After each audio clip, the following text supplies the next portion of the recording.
Hi student, मैं सलारसा Khan, class 11 economics lesson 2 जो semester 1 का है। बहुत ही इंपॉर्टेंट क्वेश्चन आंसर है इसका, एमसीक्यू टाइप सेमेस्टर 1 का है। लेसन 2 उपभोक्ता व्यवहार, मांग और पूर्ति के बारे में हम लोग इसको पढ़ेंगे। तो यहाँ पर ही क्वेश्चन नंबर 1 दिया है, निम्नलिखित में कौन सा कथन सही है। तो यहाँ उपभोक्ता का अर्थ आवश्यकता की संतुष्टि शक्ति है। तो इसमें आंसर क्या होगा, ए नंबर जो है दिया हुआ है। निम्न में कौन सा कथन सही है, तो ये ए नंबर ऑप्शन जो है सही रहेगा। तो नेक्स्ट क्वेश्चन है सेकंड नंबर।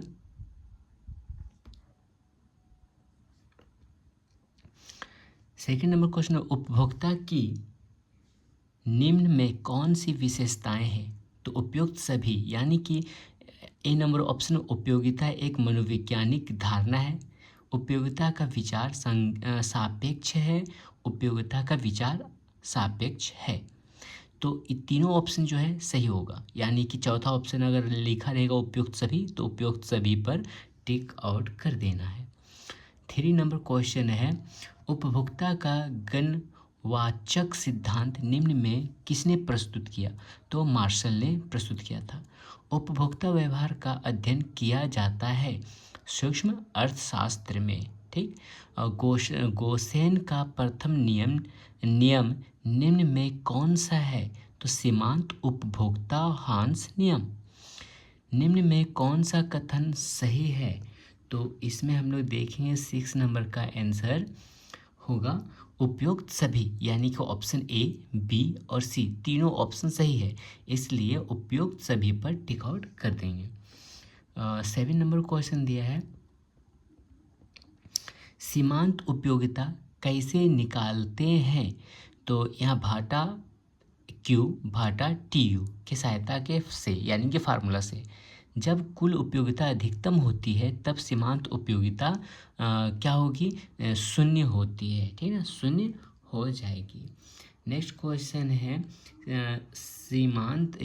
सम सीमांत उपयोगिता निम्न में के विचार के मूल प्रतिपादक कौन थे। गोसेन थे। तो अब नेक्स्ट क्वेश्चन 10 नंबर।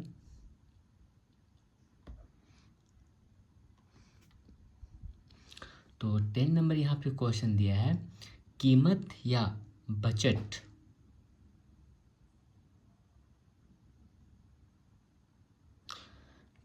बजट रेखा का ढाल होता है। क्या होता है, सी नंबर ऑप्शन ये वाला। उदासीनता का वक्र होता है मूल बिंदु की ओर उन्नतोत्तर दर, ठीक। उपयोगिता का संबंध होता है मानव इच्छा की पूर्ति से।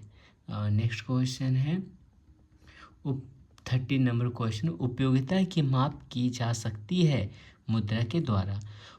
सम सीमांत उपयोगिता नियम को कहा जाता है। तो प्रतिस्थापन का नियम।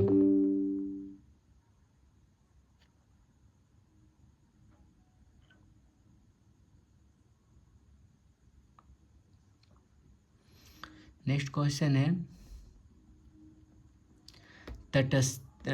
तटस्थ वक्र का झुकाव होता है बाएं से दाएं की ओर। किसी वस्तु में मानवीय इच्छा की पूर्ति की क्षमता को कहते हैं, वो क्या दिया है, उपयोगिता कहते हैं, ठीक। नेक्स्ट क्वेश्चन है, एक वस्तु की सभी इकाइयों से प्राप्त होने वाली उपयोगिता के योग को क्या कहते हैं। तो क्या कहते हैं, आंसर हो जाएगा ये, क्या कहते हैं, तो कुल उपयोगिता कहते हैं। 18 नंबर क्वेश्चन, उपयोगिता का क्रमवाचक सिद्धांत किसने दिया। तो हिक्स एवं एलन ने दिया था। नेक्स्ट क्वेश्चन है 19 नंबर।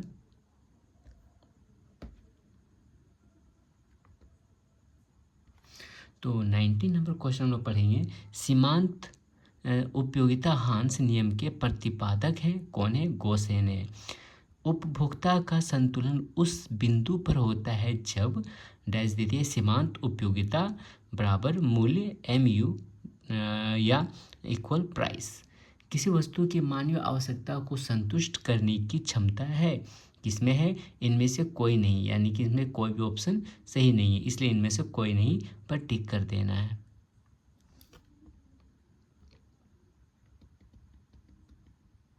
नेक्स्ट क्वेश्चन, जब सीमांत उपयोगिता ऋणात्मक होती है तब कुल उपयोगिता होता है, तो क्या होता है, घटना लगती है यानी घटने लगती है। सम सीमांत उपयोगिता नियम के अनुसार उपभोक्ता के संतुलन की शर्त है। आंसर होगा सी नंबर, यानी कि ए और बी, यानी कि ए और ई बी दोनों सही रहेगा।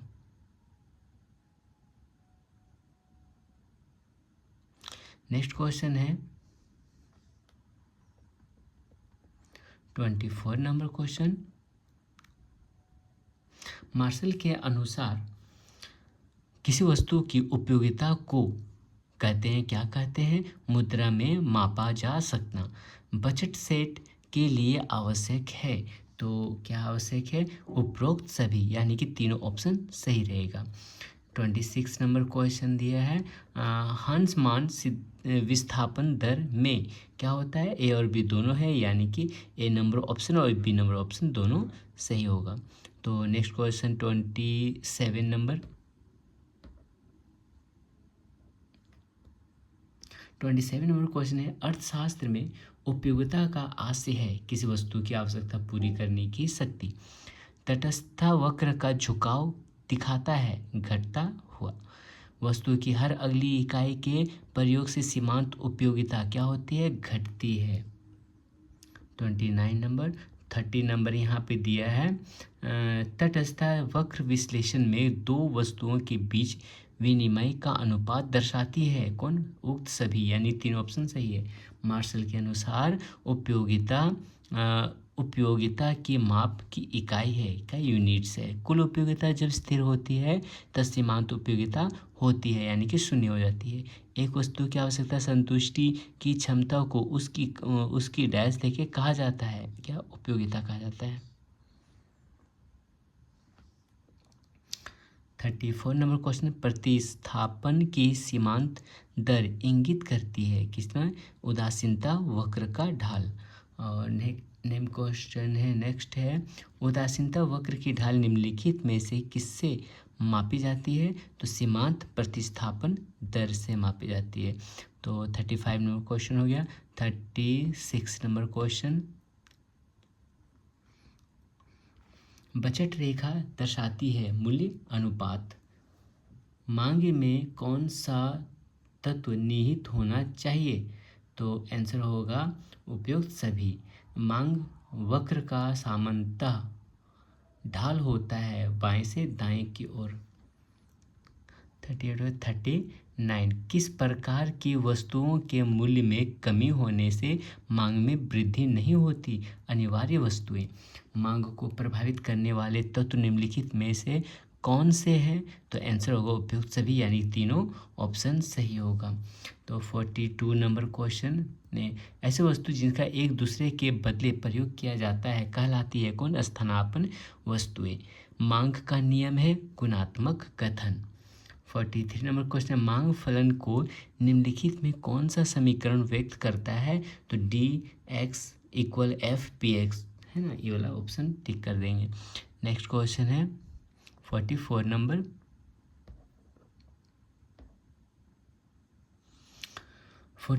क्वेश्चन है, जब एक्स वस्तु की कीमत का परिवर्तन वाई वस्तु की मांग को प्रभावित करता है तब यह मांग कहलाती है, क्या मांग कहलाती है, तिरछी मांग कहलाती है। मांग में कमी के निम्नलिखित में कौन से कारण है, तो उपयुक्त सभी। कॉफ़ी के मूल्य में वृद्धि होने से चाय की मांग क्या होती है, बढ़ती है। तो ये हो गया 47 नंबर क्वेश्चन। 47 नंबर क्वेश्चन, मांग में संकुचन तब होता है जब कीमत स्थिर रहती है और मांग घटती है। निम्नलिखित में से किसके परिवर्तन से मांग में परिवर्तन नहीं होता, तो इनसे कोई नहीं है इसमें। मूल्य वृद्धि से गिफिन वस्तुओं की मांग क्या होती है, बढ़ जाती है। 49 हो गया। तो 50 नंबर क्वेश्चन है, किसी सामान्य वस्तु की मांग वक्र की ढाल होती है, ऋणात्मक होती है। आय बढ़ने पर उपभोक्ता किन वस्तुओं की मांग घटा देता है, निम्न कोटि की वस्तुएं। मांग में परिवर्तन का निम्नलिखित में कौन सा कारण है, तो आंसर इनमें से कोई भी नहीं कारण दिया है। तो 52 हो गया। 53 नंबर क्वेश्चन है,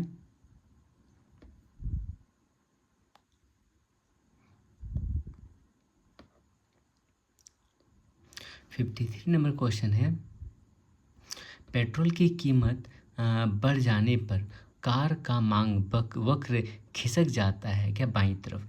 निम्नलिखित में कौन सी वस्तु प्रमुख वस्तु है, तो इनमें से कोई नहीं है। मांग में विस्तार का कारण है दी हुई वस्तु की कीमत गिर जाना। 56 नंबर क्वेश्चन है, पेट्रोल की कीमत बढ़ जाने पर कार का मांग वक्र खिसक जाता है बाईं तरफ। निम्नलिखित में से कौन सी वस्तु पूरक वस्तु है, तो इनमें से कोई नहीं।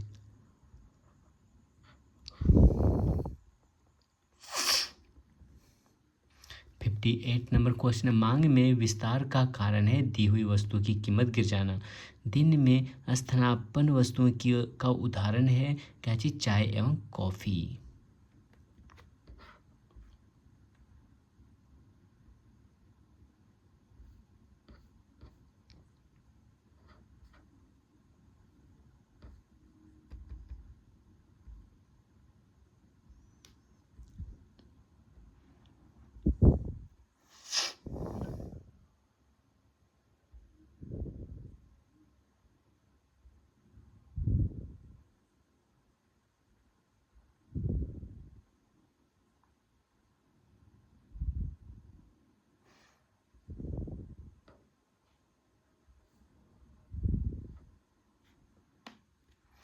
अगला क्वेश्चन है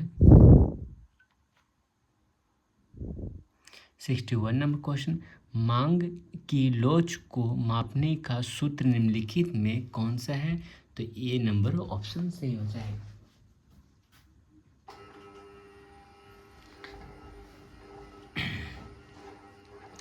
नेक्स्ट क्वेश्चन है 62 नंबर क्वेश्चन, गिफिन वस्तुओं के लिए कीमत मांग की लोच होती है क्या होती है, धनात्मक होती है। इकाई से कम मांग की लोच को निम्नलिखित में कौन व्यक्त करता है, आवश्यक वस्तुएं। मांग की लोच की माप निम्नलिखित में किस विधि से किया जाता है, तो इसका आंसर होगा उपयुक्त सभी। 65 नंबर क्वेश्चन है, सापेक्ष लोचदार मांग को व्यक्त करता है, कौन व्यक्त करता है, तो इसका ऑप्शन होगा यहाँ पर ये वाला बी नंबर ऑप्शन। और 66 नंबर क्वेश्चन है, मांग की लोच मापने के लिए प्रतिशत या अनुपातिक या अनुपातिक रीति का प्रतिपादन किसने किया, तो मार्शल ने किया। नेक्स्ट क्वेश्चन है 67 नंबर क्वेश्चन। तो 67 नंबर क्वेश्चन हम लोग पढ़ते हैं, मांग की लोच को प्रभावित करने वाले घटक कौन से हैं, तो घटक कौन से हैं, तो आंसर होगा इनमें से सभी है। मांग की लोच कितने प्रकार की होती है, 5 प्रकार की होती है। आवश्यक वस्तुओं की मांग की लोच होती है क्या होती है, इकाई से कम होती है। मांग की कीमत लोच से अभिप्राय है, तो कीमत में परिवर्तन के कारण मांग में परिवर्तन। 71 नंबर क्वेश्चन है, यदि किसी वस्तु के मूल्य में 40% परिवर्तन के कारण मांग में 60% परिवर्तन हो तो मांग की लोच है, तो मांग की लोच क्या कहलाएगा, 1-1.5। एक रुजुरेखी मार्ग वक्र के मध्य बिंदु पर मांग की लोच होगी, इकाई होगी। तो अब नेक्स्ट क्वेश्चन है 73 नंबर क्वेश्चन, विलासिता वस्तुओं की मांग है लोचदार होती है, अति पर वलयाकार मार्ग वक्र निम्न में से क्या दिखाता है, इकाई मांग लोच को दिखाता है। 74 हो गया। अब हम लोग पढ़ते हैं 75 नंबर क्वेश्चन। 75 नंबर क्वेश्चन है, एक वित्त मंत्री कैसी वस्तुओं पर कर की दर में वृद्धि कर सकता है जिसकी मांग की कीमत लोच होती है, तो 1 से कम।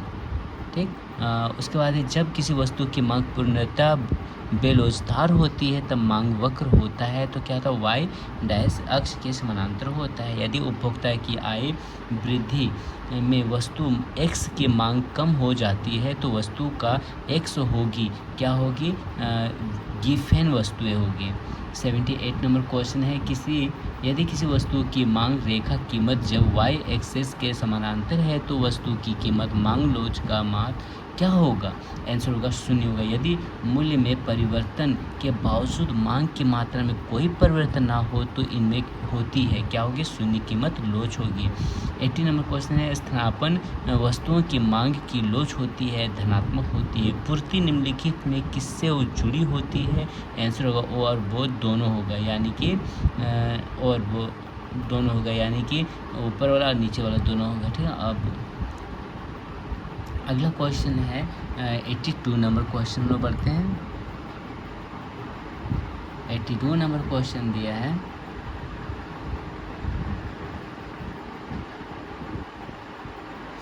वस्तु की पूर्ति के निर्धारण घटक कौन से हैं? आंसर उपयुक्त सभी ऑप्शन।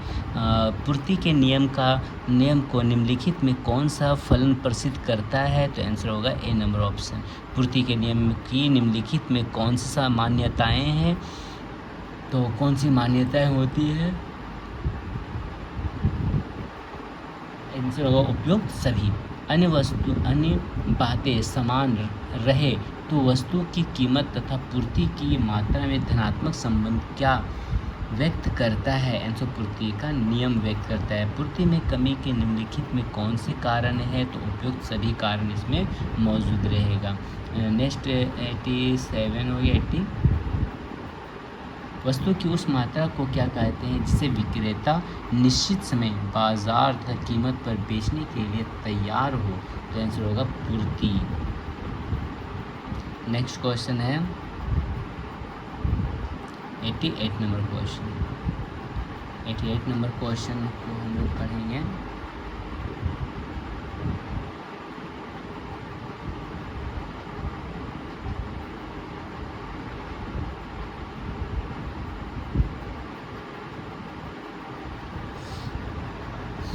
पूर्ति अपने लिए मांग स्वयं ही उत्पन्न कर लेती है, यह किसका कथन है? तो प्रोफेसर जे.बी. से का कथन है। किसी वस्तु की पूर्ति की मात्रा और उसकी कीमत के बीच किस प्रकार का संबंध पाया जाता है? तो प्रत्यक्ष संबंध पाया जाता है। निम्नलिखित में से कौन पूर्ति वस्तु है? विक्रय हेतु प्रति इकाई निश्चित मूल्य पर वस्तु की मात्रा। नेक्स्ट क्वेश्चन है 91 नंबर क्वेश्चन। जब कीमत में थोड़ा सा परिवर्तन होने पर पूर्ति से ज़्यादा वृद्धि हो जाए तो पूर्ति का स्वरूप निम्नलिखित में कौन सा होगा? आंसर होगा लोचदार होगा। 92 नंबर क्वेश्चन। जब किसी वस्तु की पूर्ति में अनुपातिक परिवर्तन उसकी कीमत में होने वाले अनुपातिक परिवर्तन से अधिक होता है तो पूर्ति की लोच होगी। क्या होगी? इकाई से अधिक होगी। यदि किसी वस्तु की कीमत में 40% की वृद्धि हो परंतु पूर्ति में केवल 15% वृद्धि हो तो ऐसी वस्तु की पूर्ति होगी क्या? बेलोचदार होगी। 93 नंबर क्वेश्चन है 94 नंबर क्वेश्चन। तो 94 नंबर क्वेश्चन है, पूर्ति लोच की माप निम्नलिखित में किस सूत्र से ज्ञात की जाती है? तो ए नंबर ऑप्शन पर टिक कर देंगे। निम्नलिखित में कौन सा जोड़ा सही है? आंसर होगा पूर्णतः लोचदार पूर्ति, जोड़ा सही है। नेक्स्ट क्वेश्चन हो गया यहाँ पर 96 नंबर। ई एस बराबर 0 का अर्थ है कि पूर्ति की लोच ई एस 0 मीन्स, ठीक ना? तो आंसर होगा पूर्णतः बेलोचदार है। 97 नंबर क्वेश्चन है यहाँ पर। यदि किसी वस्तु की कीमत में 60% वृद्धि हो तो परंतु पूर्ति में केवल 5% की वृद्धि हो, ऐसी वस्तु की पूर्ति होगी क्या होगा? बेलोचदार होगी। अक्षों के केंद्रक से निम्नलिखित वाले पूर्ति रेखा की लोच होगी। आंसर शून्य के बराबर।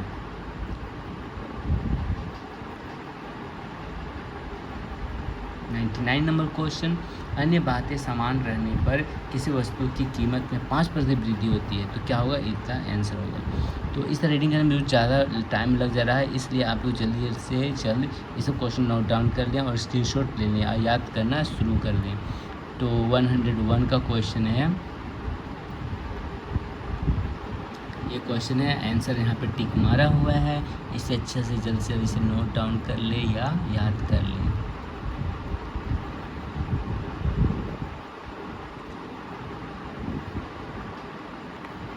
नेक्स्ट क्वेश्चन,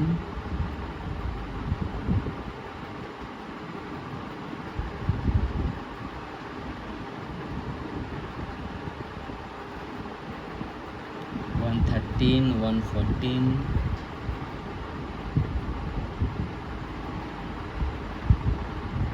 ये 115, 16, 17, 18, 19, 20,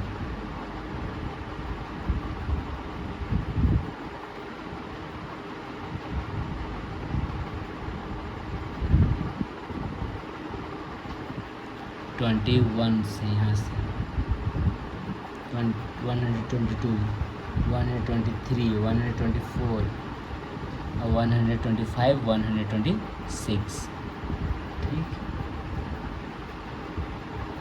और नेक्स्ट 127। इसे जल्दी से बुक में टिक कर लें या इसे अच्छा से याद करना शुरू कर दें।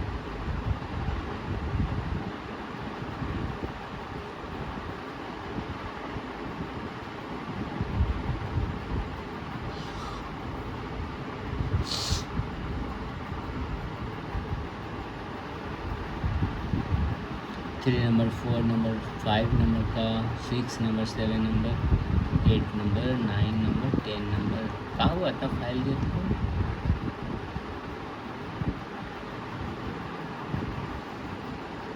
ये सब 12 नंबर तक इसको अच्छा से कर लें। और next 30 number, fill the blanks, ये सब।